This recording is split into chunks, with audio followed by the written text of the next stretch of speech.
¿Qué tal a todos, gente de Banana Sounds? Aquí estamos en un video nuevo y esta vez les voy a mostrar mi equipo para grabar, mi equipo de grabación, que es con el que hago los efectos de sonido de aquí de este canal.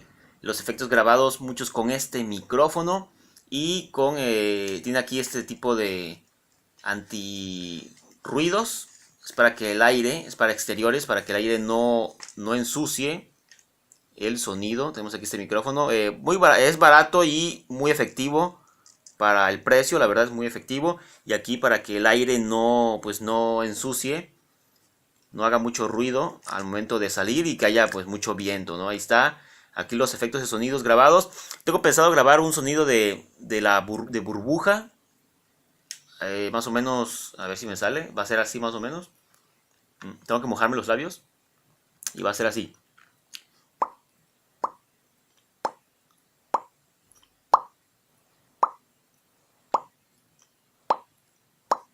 Más o menos así voy a grabarlo ya en HD para que ustedes puedan descargarlo totalmente pues, gratis, ¿no? Ahorita los links los enlazaba a Mega y ahí los pueden descargar gratis. Yo no cobro nada por esos links, es en Mega gratuitos, más que ahorita los tuve que actualizar, pero más adelante. También tenemos aquí a nuestro Can que ha participado en los videos, también en el sonido de ladrido de perro. Él sale, él es el ladrido de él, grabado. Este fue grabado con el celular, con el audio del celular, pero aquí está, tiene miedo. ¿Tienes miedo la cámara?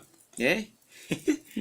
Y les voy a mostrar aquí lo más interesante. Tenemos aquí un controlador MIDI, que es con el que grabo también muchos sonidos, ¿sí? Muchos efectos de sonido grabo con este controlador MIDI, como pueden ver ahí.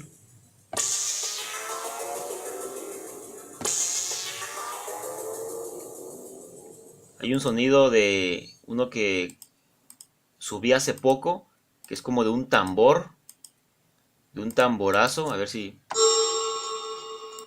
Vamos a ver si está por aquí. Los sonidos de terror también los grabé ahí, aquí. Aquí está, en ese tamborazo, de explosión, perdón.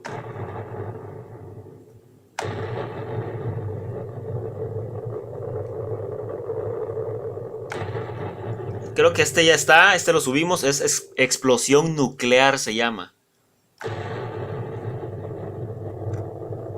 ¿Ven cómo hace el sonido ese? Y ahí está, muchos sonidos aquí grabados con este controlador MIDI. Entonces ahí para que puedan checar el canal. Vamos a tener más sonidos aquí en vivo para todos ustedes. Recuerden suscribirse al canal Banana Sounds y ahí estaremos aquí con más videos, ¿va? Así que les mando un saludo, suscríbanse al canal y compártanlo para aquellas personas que son productores, que necesitan sonidos para sus spots, que precisamente es este canal principalmente. Yo trabajé haciendo spots, elaborando producciones, promos, y por eso fue que hice este canal de Banana Sounds, grabaciones, y cada video es editado con el logotipo y con una secuencia de efectos, pero siempre con el fin de que la gente pueda hacerse de sonidos para sus producciones. Así que nos vemos, gracias por estar aquí y no olviden suscribirse.